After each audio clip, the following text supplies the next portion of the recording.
네, 안녕하십니까. 네. 명절 잘 보내셨어요? 더운데 고생 많았죠. 네.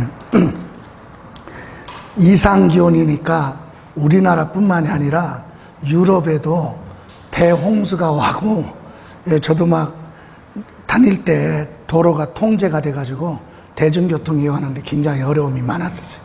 그러니까 지구상이 전체가 다 그런 것 같아요. 자, 오늘 이어서 갑니다. 여러분 저번에 22번 양도소득세 세율까지 했죠. 오늘 이제 이어서 갑니다. 그럼 23번은 예정신고 납부에 대한 내용인데 잠깐 기억을 더듬고 갑니다.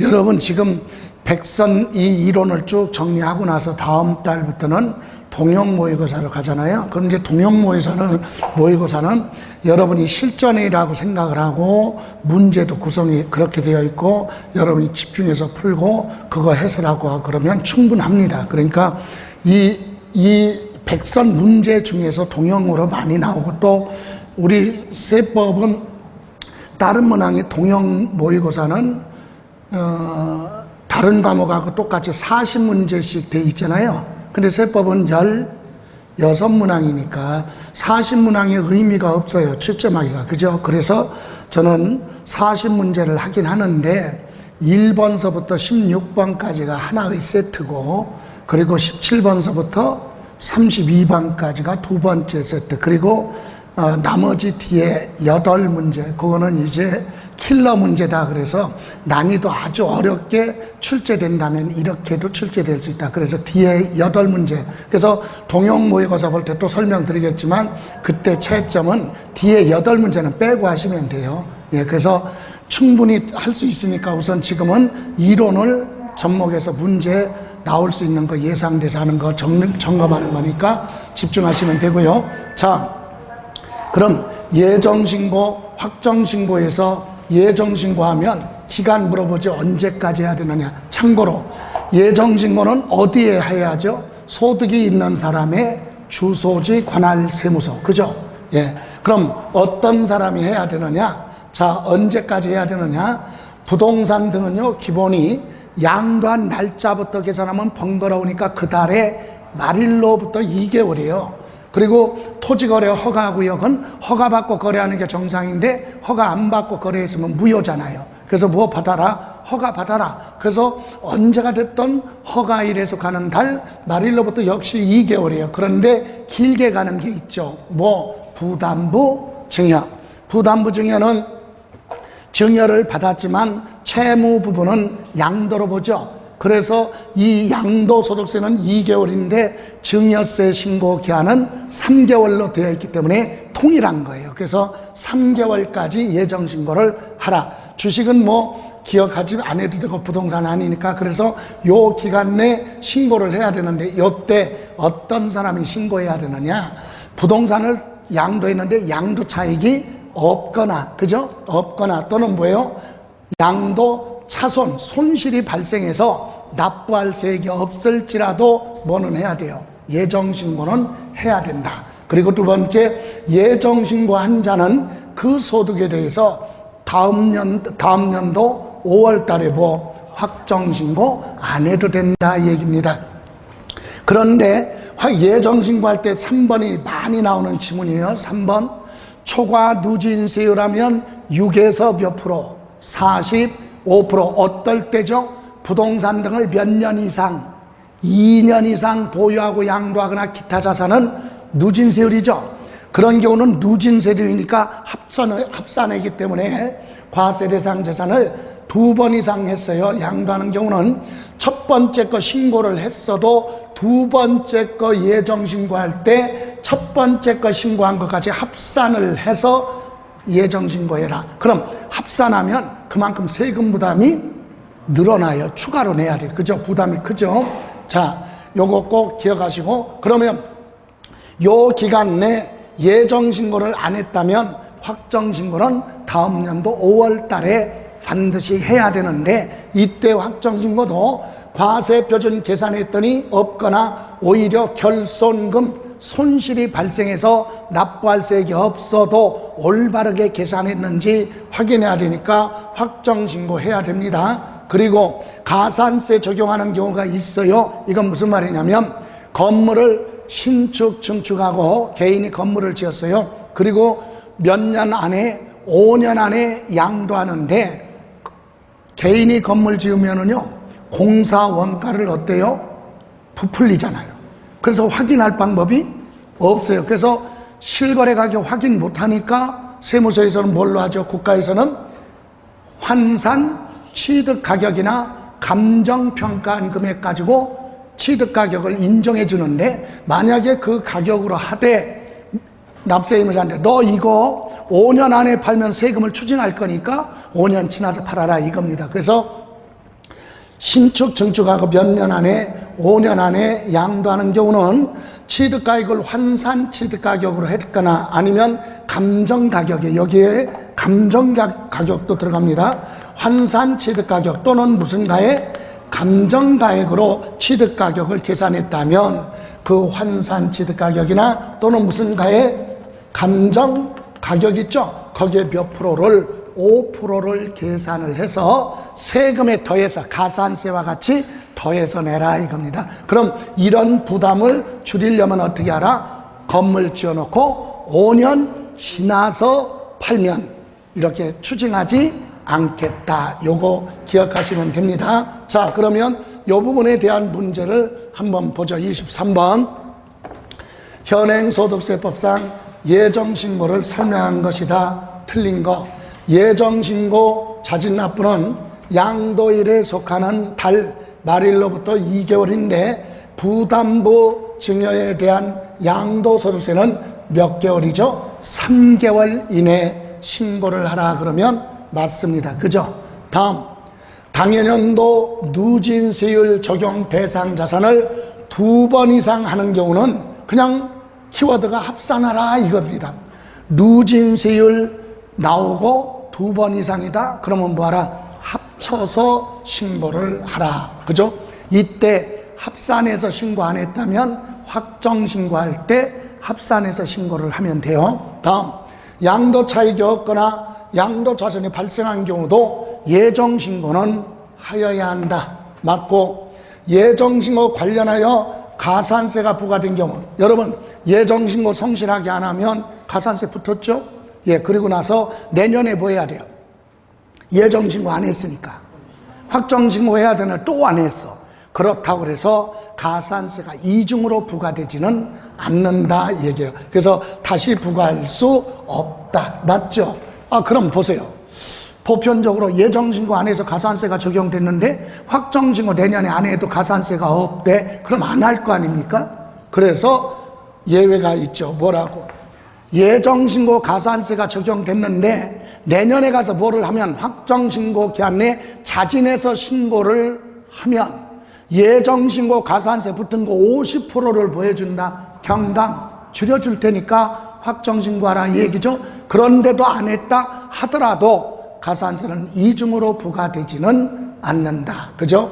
다음, 토지 건물에 관한 기타 자산을 2번 이상 양도하는 경우로서 감면소득 금액 규정을 적용할 경우 당초 신고한 양도소득세 산출세액이 감해주거나 면제 혜택을 주니까 세금이 달라지잖아요. 그럴 때는 정상적으로 예정신고했어도 세금이 감면 규정을 적용하기 때문에 세금이 달라진다면 그때는 확정신고를 해야 된다 이 얘기입니다. 근데 확정신고하지 않는다? 틀렸죠. 그래서 변동이 있다면 확정신고를 하여야 한다. 그래서 5번에서 틀렸습니다.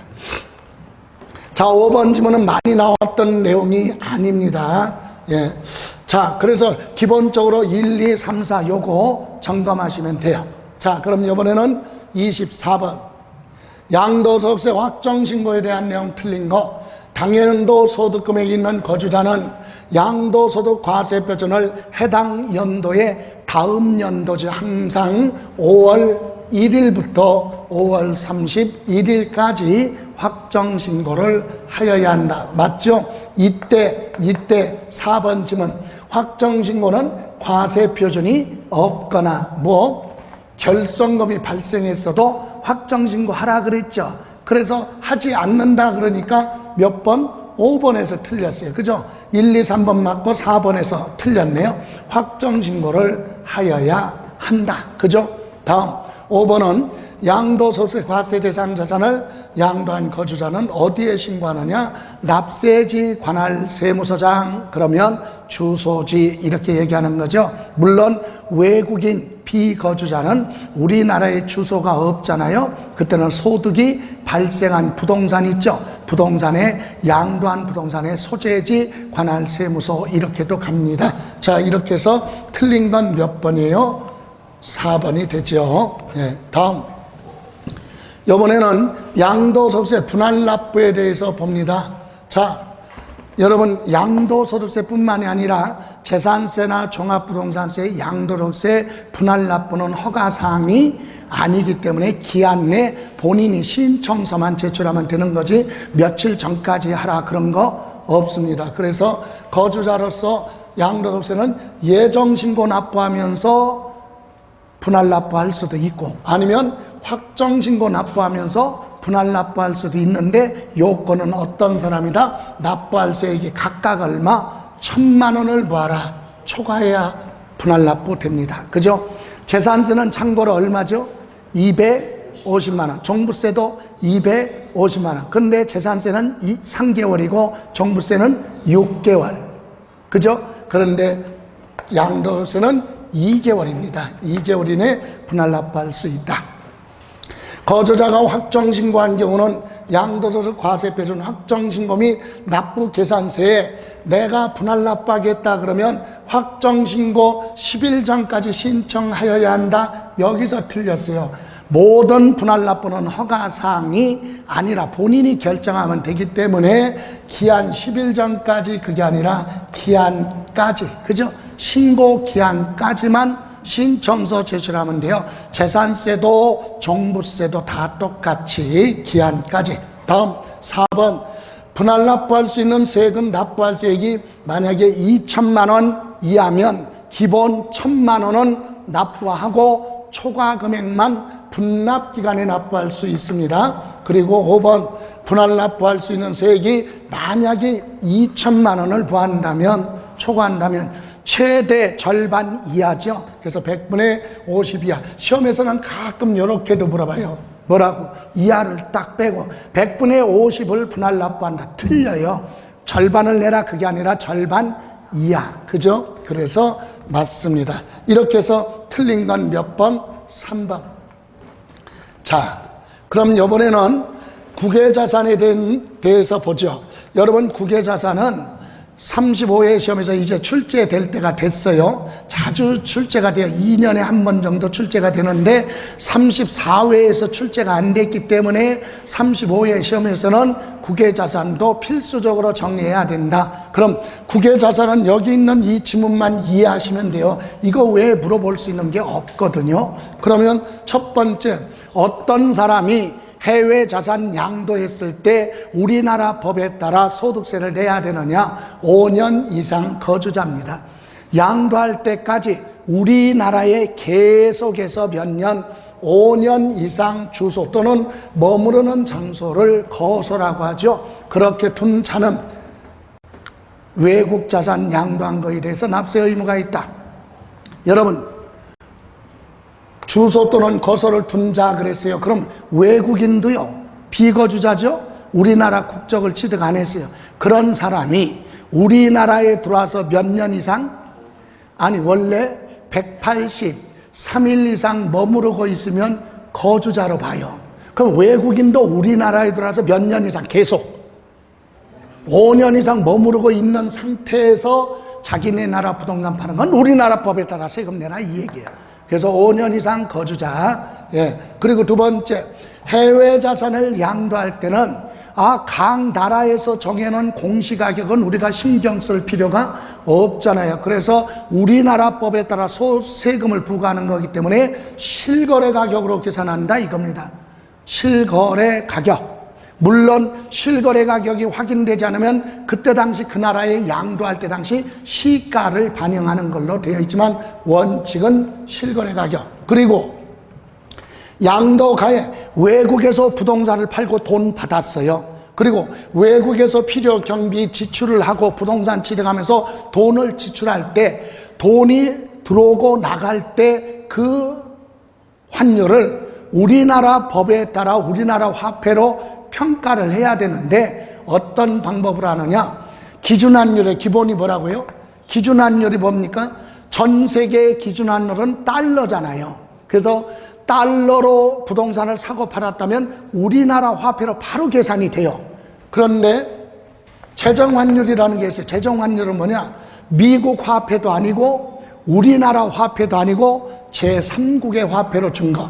이를테면 일본에서 부동산을 취득하는데 엔화를 주고 취득했다? 그러면 그때 당시 엔화와 달러의 비율, 그때 당시 달러와 우리나라 화폐의 비율, 그거 가지고 삼각형으로 간접적으로 계산하는 그런 방법을 재정환율이라고 합니다. 그래서 이 두 가지 중에 하나를 선택한다 이겁니다. 이런 방법으로 계산하겠다. 또 하나, 외국에서 부동산을 취득하는데 돈이 부족하니까 대출받았어요. 그 나라에서. 그래서 대출받은 돈으로 부동산을 샀어요. 취득. 그러고 있다가 요번에 부동산을 팔아서 생긴 이익이 있잖아요. 거기에는 환율 변동으로 발생한 이익이 있을 거 아닙니까? 그건 부동산 매매로 발생한 소득이 아니기 때문에 그건 빼야죠. 그럼 어떻게 우리는 구분할 수가 없어요. 그래서 지문에 뭐라고 그래요? 양도소득에 환율 변동으로 인한 차익이 있다면 그건 뭐한다? 제외한다 이거예요. 그래서 환차익은 양도소득에서 봐라, 제외하라. 부동산 팔아서 생긴 이익이 아니기 때문에. 그죠? 다음, 국외자산에 대해서는, 자, 우리나라 자산은 투기하지 않고 3년 이상 가지고 있다 팔면 매매 차익이 많이 나와요. 오히려. 그죠? 대신 투기하지 않고 3년 이상 가지고 있다 팔면 매매 차익이 많이 나오지만 물가 상승률만큼은 양도 차익을 줄여주겠다. 그래서 장기 보유 특별공제를 해주는데 해외 자산은 안 해줘요. 이를테면 속된 말로 미국에 가서 대한민국 국민이 미국에 가서 부동산 투기하면 돼요? 안 돼요? 돼. 외국에 가서는 투기해도 돼요. 돈 벌면 우리나라 세금 들어오니까. 우리나라에서만 투기하지 말고 오랫동안 가지고 있다 팔아라. 장기보유 특별공제를 해줄 테니까. 근데 해외 자산은 그런 거 없어요. 그래서 국외자산은 장기보유 특별공제가 없다. 그죠? 근데 기본공제는 해줘요.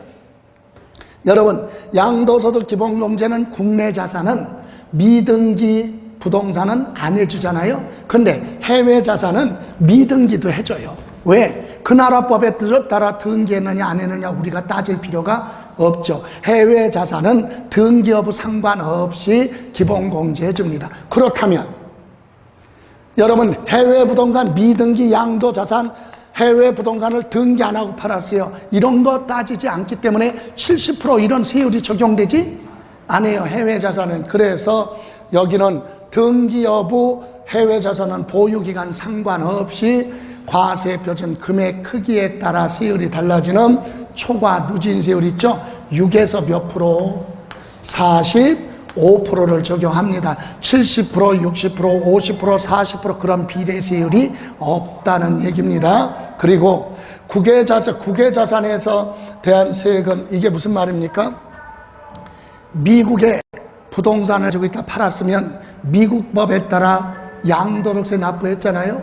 그러면 우리나라 법에 따라 또 과세하면 이중부가죠. 그래서 외국에서 납부한 세금은 우리나라에서 소득세 계산할 때 공제를 해주는데 두 가지예요. 하나는 필요 경비로 넣어서 매매 차익, 양도 차익을 줄여주는 방법이 있고, 아니면 세금을 정상적으로 계산해서 맨 마지막에 세금이 나오면 그 산출세에서 세금을 공제해주는 외국 납부세액, 이렇게 두 가지 방법을 선택합니다. 그래서 국외자산에 대한 세금이 있으면 산출 세금이 나오면 거기서 공제해주는 세액공제라고 그래요. 외국 납부 세액공제 또는 필요 경비로 들어가서 양도 차익을 줄여주는 거, 둘 중에 하나를 선택하는 걸로 되어 있습니다. 이게 국외자산에 대한 내용이에요. 예. 그래서 여기서 하나 누락된 거 있다면 아까도 얘기했지만 국외자산은 등기 여부, 보유기간 상관없이 비례세율 같은 거 적용하지 않고 6에서 45%, 그리고 이 국외자산에 대한 양도록세를 계산해서 우리나라 법에 따라 세금 계산했더니 납부할 세액이 1,000만 원을 초과하면 국내 자산과 똑같이 분할 납부도 인정이 됩니다. 자, 그럼 문제 가보죠. 자, 26번 국외자산 양도소득세 설명 틀린 거, 양도일까지 계속해서 몇 년? 5년 이상인 경우에 납세 의무에 해당한다. 맞죠? 자, 국외자산 양도가액은 해당 자산의 양도 당시 그 나라의 기준시가를 원칙으로 한다. 틀렸죠. 외국에서 정해놓은 기준시가 가지고 우리나라에서 세금 계산할 수 없어요. 그래서 기준시가가 아니라 뭘로 가요? 실거래 가격이다. 그죠? 그럼 3번, 취득 당시 또는 양도 당시 실거래 가격을 확인할 수가 없다. 그럴 때는 그때 당시 그 나라에 취득할 때 당시 현황을 반영한 뭘로? 시가로 계산할 수 있습니다. 맞아요. 시중 가격. 양도 가액, 취득 가액이 똑같아요. 지금은 여기 뭐라고 그랬어요? 취득 당시죠? 그럼 이거 대신에 뭘로? 양도 당시, 취득할 때 또는 양도 당시 실거래 가격 확인되지 않으면 양도 당시 또는 취득 당시 그 나라의 시가를 반영할 수 있다. 원칙은 뭐고? 실거래 가격. 4번, 양도 차익 계산함에 있어 양도 가액 및 필요 경비를 수령. 이 얘기는 뭐예요? 부동산을 팔아서 돈을 받았네, 수령. 필요 경비, 부동산 취득하면서 지출했네, 그 지출한 날 현재 외국환 거래법에 의해서 기준 환율이나 또는 뭘로? 재정 환율에 의해서 환산을 하겠다. 맞습니다. 해외 국외자산 양도소득세액이 있는 경우는 외국 납부세 공제와 필요 경비에 산입하는 방법 중 선택하여 적용받을 수 있다. 맞죠? 자, 여기서 수험생들이 착각할 수 있어요. 뭐라고? 지금 법이 어떻게 되어 있어요? 선택하여 적용받을 수 있다. 둘 중에 하나 선택할 수 있다 이거죠. 근데 여기 살짝 바꿨네. 뭐라고? 외국 납부 세액 공제를 한다. 이렇게 단정하면 틀리는 거예요. 아니면 필요 경비로 공제한다. 그래도 틀리는 거죠. 할 수 있다, 이건 맞아요. 필요 경비로 공제할 수 있다, 이건 맞는데 필요 경비로 공제한다 이렇게 단정하면 안 되는 거지. 왜? 이렇게 되어 있기 때문에 그런 거 이해하시면 됩니다. 자, 이렇게 해서 틀린 건 몇 번이에요? 2번에서 틀렸습니다. 자, 그러면 이번에는 국외자산에 대한 내용 옳은 것만 골라봐라. 그래서 박스에 국외자산 양도일까지 몇 년? 5년 이상 주소를 둔 또는 거소를 둔 자는 납세 의무자에 해당한다. 맞죠?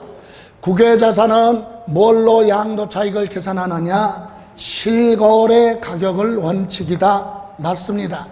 미등기 자산에 대한 중과세율 70% 적용한다. 틀렸죠? 적용하지 않습니다. 오로지 몇 프로? 6에서 45%. 리을 장기보유 특별공제 받을 수 없다. 국외자산은. 그죠? 국내 자산만 해주니까 기본공제 받을 수 있다. 맞죠? 이때는 무엇도 돼요? 미등기도 포함한다. 해외자산은 공제해줘요. 그리고 국외자산 양도의 경우는 분할 납부도 인정이 된다. 1,000만 원 부할 때, 초과할 때 분할 납부 됩니다. 2개월까지. 이렇게 해서 올바른 것은 몇 개? 4개. 그죠? 답은 3번이 됩니다. 자, 이번에는 이제 양도소득세 비과세로 갑니다. 비과세. 그럼 먼저 비과세에 대한 내용을 잠깐 한번 보죠. 비과세는 뭐죠? 세금을 내지 마라. 그래서 비과세는 크게 4가지가 있어요. 첫 번째 뭐? 파산, 선고, 처분으로 인한 뭐? 소득. 이게 무슨 말이에요? 법원으로부터 뭐 받았어요? 파산, 선고 받은 사람이 있죠.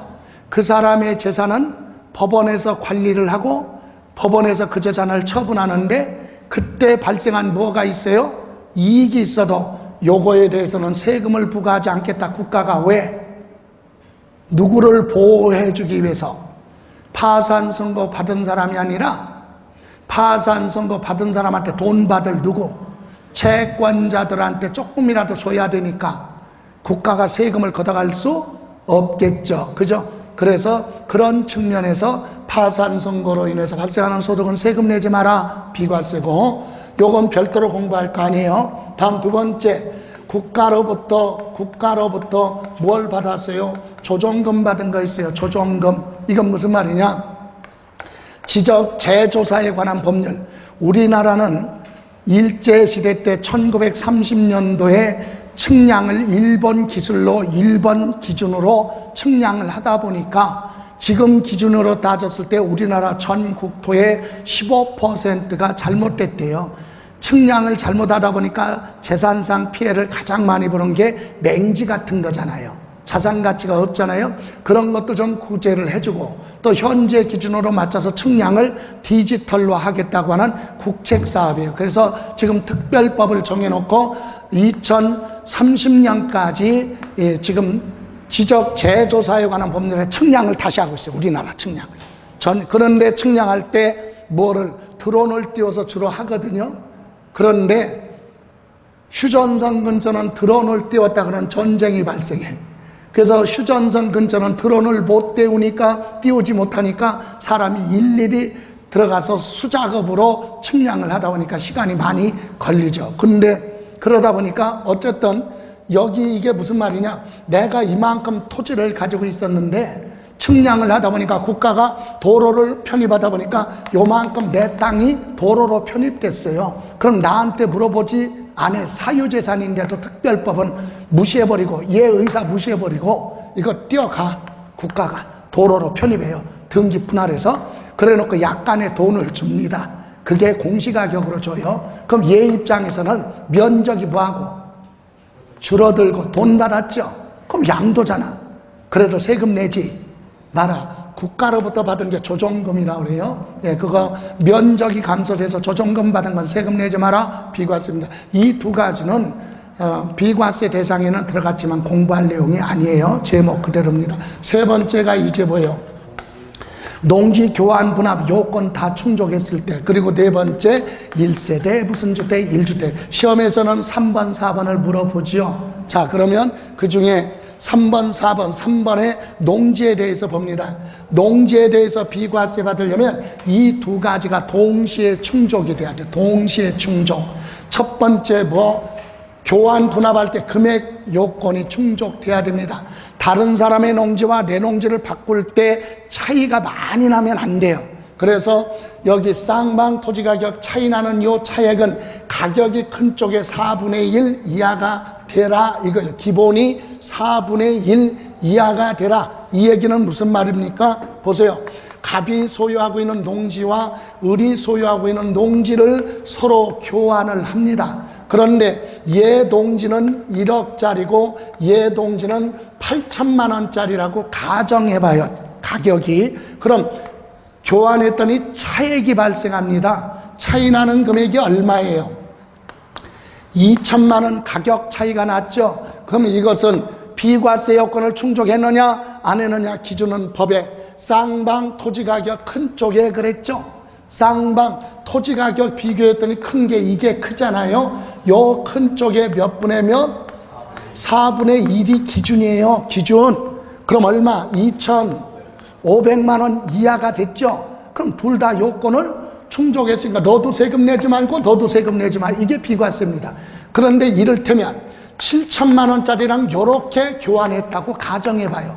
그럼 차액이 3천만 원이면 큰 쪽에 4분의 1을 초과했잖아요. 이건 비과세 혜택을 줄 수 없다 이 얘기예요. 그래서 차액이 적게 나라 4분의 1 이하가 되라. 그리고 이렇게 바꾸는 이유가 또 법의 사유가 4가지 사유를 정해놨어요. 그 첫 번째가 국가 등이 시행하는 사업으로 인해서 내 동지랑 교환 분합하고 차액이 몇 분의 몇 4분의 1 이하가 되면 비과세다. 두 번째, 국가 등이 소유하고 있는 토지와 내 농지를 교환 분합했고 차액이 4분의 1 이하가 되면 비과세 동시 충족이에요. 세 번째는 농어촌 정비법, 농지법 등 법률에 따라서 교환 분합했고 차액이 몇 분의 몇 4분의 1 이하. 그런데 여기서 요 세 가지는 국가나 법률이기 때문에 조작할 수가 없어요. 짜고 하는 거 아니잖아요. 그래서 이런 경우는 3년 거주 경작하라 그런 조건이 없어요. 그런데 마지막으로 경작상 필요가 뭐예요? 농사 짓는데 개인과 개인끼리 필요에 의해서 농지를 바꿀 수도 있죠. 예를 들어 여러분은 무공의 쌀 농사를 짓고 있고 나는 밭농사 짓고 있었는데 서로 바꿀 수도 있잖아. 예, 이렇게 바꿀 수도 있어요. 그럴 때는 짜고 할 수도 있잖아요. 그래서 그걸 방지하기 위해서 경작상 필요에 의해서 교합하는 분합하는 농지로서 차액은 몇 분의 몇? 4분의 1 이하가 되는 건 기본이에요. 그리고 별도로 추가로 새로운 농지 소재지에서 3년 거주 경작을 하라. 요 단서가 4번째만 있다 이 얘기예요. 이 첫 번째, 두 번째, 세 번째는 3년 거주 조건이 없어요. 그래서 3년 거주 경작했을 때 만약에 여러분하고 나하고 농지를 교환했어요. 그죠? 그런데 요건을 뭐 했습니까? 충족했잖아요. 그러면 3년 거주 경작할지 안 할지는 지금 모르니까 일단 비과세 혜택을 주고 사후관리 지켜보겠다. 그래서 3년 거주 요건을 충족하지 못하면 그때 가서 추징한다 이 얘기입니다. 이해가세요? 그래서 3년 거주 경작하라 이게 제촌 작용을 해야 된다 이 뜻입니다. 그런데 여기까지는 물어봅니다. 뭐 취득하고 나서 몇 년, 지금 3년 거주 경작을 하라고 그랬죠. 그런데 특별한 규정이 있어요. 본인이 3년 거주 경작하지 않았어도 특별히 추징하지 않고 인정해주는 예외 규정 2가지. 하나는 바로 뭐냐? 농지를 취득하고 3년이 지나가기 전에 법률에 따라 강제로 부과되어 공익사업에 수용이 돼. 그럼 내 의사와 무관하죠. 그럴 때는 3년 거주 경작을 안 했어도 인정해주겠다. 추징하지 않습니다. 또 그래서 요거 첫 번째 수용이 됐다. 두 번째는 새로운 농지 취득 후 3년 안에 농지 소유자가 사망을 했어요. 사망. 그러면 상속받은 상속인이 농지 소재지에 거주하면서 이어서 농사를 지어라. 그래서 몇 년? 사망한 사람 누구? 피상속인의 경작한 기간과 상속받은 사람이 거주 경작한 기간을 합쳐라. 그래서 몇 년? 3년 충족했으면 추징하지 않는다. 이런 경우를 제외하고는 본인이 계속해서 농사를 져라 이 얘기입니다. 이해가세요? 예, 물론 요거는 비과세 안 해주는 건 무슨 말이냐면 이거 뭐 물어보지는 않았지만 주거지역으로 편입됐다는 얘기는 뭐예요? 개발 제한구역이나 녹지지역에 농지가 있었는데 해제가 돼서 뭘로? 주거지역이나 상업지역으로 편입이 되면 토지 가격이 급등을 해요. 그런 사람들한테도 혜택을 이익받는데 또 비과세 혜택을 줄 수는 없다. 그래서 몇 년 지나면 그럼 3년 지난 건 안 된다. 그러면 주거지역으로 편입되고 3년 안에는 비과세 혜택을 주지만 3년 지난 다음에는 가격이 오른 상태에서 교환 분합하는 거니까 그것까지 비과세 혜택을 줄 수 없다 이거고, 또 하나는 환지하기로 지정됐다 이 얘기는 뭐예요? 아, 지금 임야로 되어 있는데 아니면 농지로 되어 있는데 도시개발 사업을 한 다음에 대지 등으로 뭐 하겠다? 환지 바꿔주겠다고 지정이 됐잖아요. 그리고 몇 년 지났어요. 3년 지난 농지는 농지로 보지 않아요. 농지법에서 환지하고 지정되고 나서 몇 년 지난 건 3년 지난 건 농지가 아니야. 그래도 농지가 아니니까 비과세 혜택을 줄 수 없다. 그래서 우리는 그냥 가볍게 몇 년 지난 거, 3년이 지난 건 과세다 이렇게만 이해하시면 됩니다. 자, 이렇게 해서 농지에 대한 비과세 부분 보셨습니다. 자, 그러면 여기에 이제 이어서 이번에는 1세대 1주택에 대해서 보죠. 실무적으로나 시험에서도 1세대 1주택 하나의 세대 그리고 1주택 보유기간 이렇게 정리하시면 되는데, 1주택은 거주자와 그에 두고 배우자 부부죠. 부부가 하나의 세대예요. 그리고 동거 가족이 있으면 동거 가족까지 합쳐서 하나의 세대로 보는데, 이때 위장 이혼한 경우는 부부가 법적으로 아니지만 짜고 이혼했다 그러면 부부로 봅니다. 세대원으로 합치겠다. 또 하나는 제외되는 거 있어요. 뭐는 사실혼은 뭐한다? 제외합니다. 무슨 말이에요? 실제로 같이 주민등록증 두고 같이 살고 있는 부부지만 혼인신고가 안 되어 있는 사람은 사실혼 관계이기 때문에 배우자로 보지 않는다. 그래서 같이 살고 있어도 사실혼은 제외하고, 법률상 이혼했으니까 따로따로 살고 있어도 하나의 세대로 본다. 위장 이혼한 거. 다음, 가족 중에요 1, 2, 3, 4에 해당하는, 주로 자녀들이죠.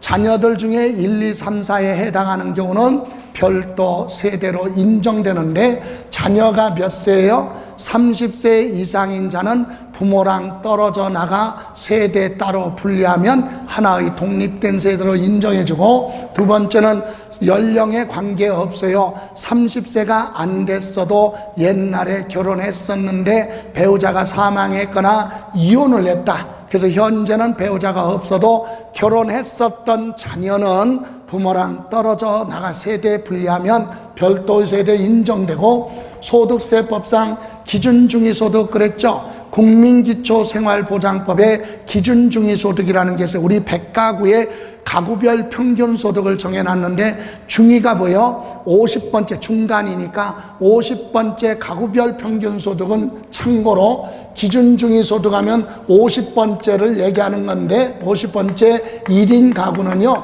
222만 8천 원이에요, 월 평균이. 그러면 이게 50번째 가구거든요. 그러면 여기에 100분의 얼마? 40이에요. 100분의 얼마? 40. 40 이상이에요. 100분의 얼마? 40% 이상. 그럼 얼마예요?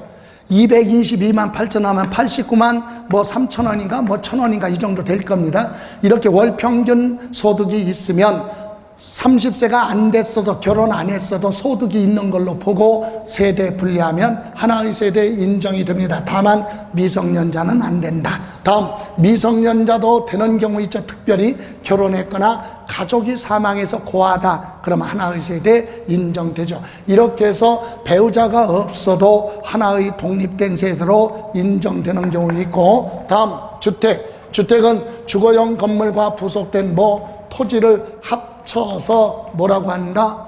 주택. 이때는 부속된 토지는 제일 클 때 10배까지입니다. 근데 도시지역 안에 주거지역이나 상업지역, 공업지역에 있으면 3배, 녹지지역에 있으면 5배, 도시지역 밖에는 10배까지 부속된 토지로 본다. 그럼 다가구 주택은요 1세대 1주택이냐 2주택이냐 판단할 때, 다가구 주택은 전체 하나의 매매 단위로, 그러니까 다가구 주택 양도소득세는요 양도할 때 기준이에요. 그럼 다가구 주택을 가지고 있다 파는데 하나의 뭐라고 그랬어요? 매매 단위로 한꺼번에 다 팔면 주택 몇 개? 하나. 1주택으로 본다. 그죠? 그랬더니 어떤 분은 그럼 다가구 주택을 가구별로 매매를 합니까? 없어요. 실무에서 매매, 다가구 주택을 가구별로 잘라서 매매가 이루어지지 않아요. 왜? 등기가 안 되니까. 그러니까 이론상이죠. 그래서 전체적으로 한꺼번에 팔면 정상적으로 팔았으니까 1주택으로 본다. 다음, 겸용주택 하면 상가주택이죠. 주택 면적이 주택의 면적보다 뭐하면 크면 전체를 뭘로 봐라? 주택으로 본다. 공동소유주택은 각각 주택을 공동소유자가 소유한 걸로 본다. 요까지 생각해 보세요. 주택을 공동소유하고 있으면 각각 주택으로 본다 그랬어요. 그럼 부부가 주택 하나를 공동소유하고 있으면 남편도 주택, 부인도 주택이면 한 세대의 주택이 2개가 되잖아요. 그럼 오히려 불이익을 당하죠. 그래서 동일한 누구일 때, 세대원 가족일 때는 그냥 1주택으로 봐준다. 그죠? 예. 이렇게 해서 이제 1세대 1주택 양도할 때 비과세 받으려면 마지막으로 보유기간 충족해야 돼요. 여러분, 보유기간이 뭐죠? 취득에서부터 뭐 할 때까지? 양도할 때까지 기간을 가지고 있었던 기간이 무슨 기간? 보유기간. 그래서 보유기간은 몇 년? 2년 가지고 있다 팔면 비과세 받죠. 그런데 다만 취득할 때 당시 무슨 지역? 조정지역으로 주택가격이 급등한 조정지역으로 묶여져 있는 지역에서 주택을 취득한 건 2년 별도로 거주를 해야 됩니다. 그러면 만약에 지금은 옛날에는 몇 년 전에는 조정지역으로 수도권이 거의 다가 묶여 있었는데 지금은 강남 4구, 서울 4구 있죠. 서초구, 송파구, 강남구, 용산구 빼놓고는 다 규제가 풀렸잖아요. 그래도 취득했을 때 기준이에요. 취득했을 때 조정지역에서 취득한 건 몇 년 거주? 2년 거주한 사실이 있어야 비과세 혜택을 줍니다. 이를테면 제가 서울에 주택 하나 있는데 사가지고 조정지역으로 묶이고 나서 주택을 사가지고 그거 전세 줬어. 나는 거기서 안 살았어요. 그래서 지금 이거 팔면 비과세 받느냐 못 받느냐? 못 받는다. 그럼 어떻게 해야 돼? 내가 비과세 받으려면 이사 내보내고 내가 거기 들어가서 옛날에 이를테면 1년 살다가 전세 줬어. 그죠? 그럼 팔으려면 그 사람 내보내가 다시 들어가서 몇 년 채워. 1년 살아야 돼. 그래서 몇 년 채워요? 2년. 계속해서 2년 거주해도 되지만 조각조각 다 모아가지고 몇 년? 2년만 합치면 됩니다. 그랬을 때 비과세다 이거고, 또 하나 요거. 동일한 가족이 세대원이 상속받은 주택은 사망한 사람 피상속인의 취득한 날부터 보유기간 계산이에요. 이를테면 아버지 이름으로 주택을 10년 가지고 있다가 아버지가 돌아가셨는데 같이 살고 있는 아들이 뭐 받았어? 상속받았어요. 그래서 상속받고 아들 앞으로 등기하고 그 다음날 팔아도 되네. 왜? 아버지 보유기간 그대로 따라오니까. 동일한 세대. 그죠? 예. 다음. 이렇게 해서 2년 보유, 2년 거주하고 팔면 비과세인데 예외가 있어요. 이거 특별한 거. 1세대 1주택인데 2년 보유, 2년 거주 안 했어도 특별히 투기가 아니니까 비과세 혜택 주겠다. 그 첫 번째가 건설임대주택 있죠. 주택건설회사가 LH공사나 일반 회사가 아파트 지어서 분양할 때 무주택자한테 먼저 뭐 줘요? 임대를 줘. 그럼 무주택자가 거기서 월세 주고 살아요. 그리고 나서 5년 지난 다음에 그 사람한테 분양권을 분양할 수 있는 순위를 먼저 주죠. 그래서 취득한 거예요. 그런 걸 건설임대주택이라고 합니다. 아니, 주택건설회사가 아파트 지어놓고 왜 분양하지 않고 임대를 주다가 나중에 분양합니까? 국가에서 시키니까 하는 거예요. 너네 아파트 지으면 몇 프로는 임대 아파트를 주고 나중에 분양해 이거죠. 예, 또는 LH공사가 하는 거. 그래서 그때는 취득한 날이 아니라 임대차 계약한 날이에요. 임차일로부터 양도할 때까지 몇 년 거주했다. 5년 살다가 분양받은 주택은 투기가 아니에요. 그래서 그건 자기 앞으로 분양받고 그냥 그 다음날 팔아도 비과세 혜택을 받을 수 있다 이 얘기죠. 예, 다음. 공공사업 시행자한테 자, 주택을 하나 취득해서 가지고 있는데 2년 보유 못했는데 강제로 뭐가 됩니까? 수용되는 것도 양도죠. 근데 내 의사가 무관하니까 그건 거주조건 따지지 않고 보유기간 상관없이 비과세 혜택을 주겠다. 근데 5년 이내 양도하는 잔존주택 포함 이 얘기는 무슨 말이에요? 요 주택이 있는데 이것이 다 수용된다는 고정관념 깨야지. 도로로 편입될 때는 요만큼만 도로로 편입될 수 있잖아요. 그럼 요 짜투리는 수용된 날로부터 몇 년 안에 5년 안에 다른 사람한테 그냥 뭐해도 팔아도 그것까지 비과세 혜택을 주겠다 이 얘기입니다. 다음. 외국의 이주죠. 이주가 뭐예요? 이민 가는 거. 그래서 외국으로 이민 가기 위해서 세대 전원이 출국합니다. 세대 전원이 출국할 때는 2년 보유 거주 안 해도 비과세 혜택인데 여기 출국한 날로부터 몇 년 안에 2년 안에 양도하는 것에 한한다. 이건 무슨 말입니까? 매매를 하고 가면 비과세 혜택을 주는데 출국할 날짜는 다가오는데 매매가 안 되면 먼저 뭐 하고 출국하고 그리고 나서 몇 년, 2년 안에 팔아도 된다 이 얘기입니다. 팔고 가도 비과세야.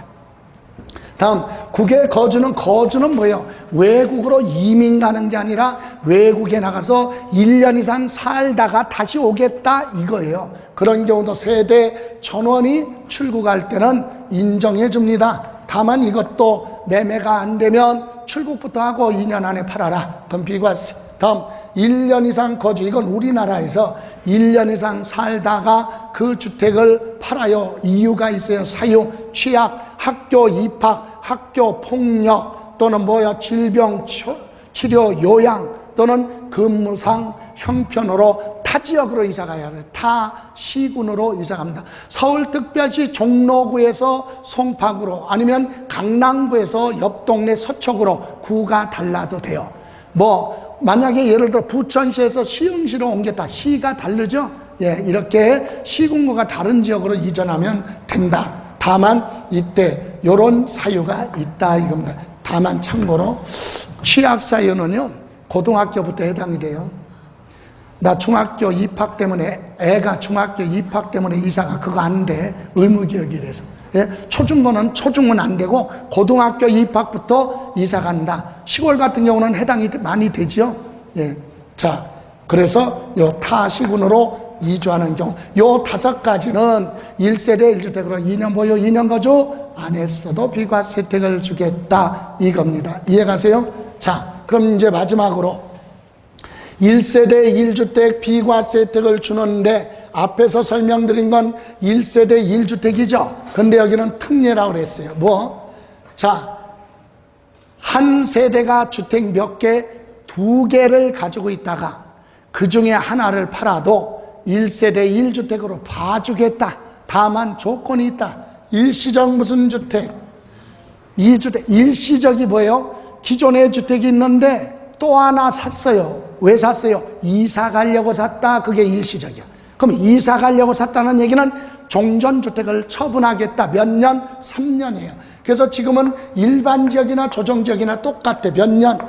3년 안에 똑같아요. 일반 지역이든 조정 지역이든 새로운 주택을 취득한 날로부터 3년 안에 옛날 거 2년 보유한 거 팔면 비과세 혜택을 주겠다 이겁니다. 또 상속받아서 2주택, 주택 하나 있는데 상속받았죠. 이때는 상속은 내 의사와 무관하죠. 또 언제까지 팔아라 그런 규정이 없어. 언제든지 일반 주택을 먼저 팔아라 이겁니다. 상속받은 거 먼저 팔면 세금 내야 돼. 상속받은 거 말고 종전에 있었던 주택을 먼저 팔아라. 그러면 비과세 받을 수 있다. 부모님 모시기 위해서 동고봉양으로 무슨 주택? 2주택은 투기로 보지 않죠. 그래서 몇 년? 10년이에요. 10년 안에 어느 거든 하나를 먼저 팔면 비과세 받을 수 있다. 혼인으로 2주택도 몇 년? 5년 이렇게 됩니다. 그죠?